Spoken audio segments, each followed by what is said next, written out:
ऐसी रिपोर्टिंग करना कभी आसान नहीं होता, क्योंकि नदी किनारे पले बढ़े लोग सिर्फ पानी नहीं देखते, वो नदी में जीवन देखते हैं। मैंने अपने गांव में घाघरा नदी के किनारे खेतों को सांस लेते देखा है। तरबूज की बेलें, खीरे की हरियाली, ककड़ी की खुशबू।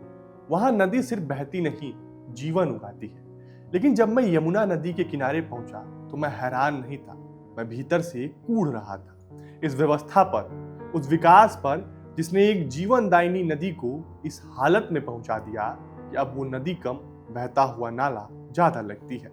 मैंने सोचा था कि यहाँ भी किनारों पर खेती होगी, हरियाली होगी, मछुआरों की नाव होगी, लेकिन यहाँ खेतों से ज्यादा झाग थे और पानी से ज्यादा बदबू। मछुआरों को देखा तो दिल बैठ गया, पैरों में घाव, हाथों पर स्किन इन्फेक्शन और चेहरों पर थकान।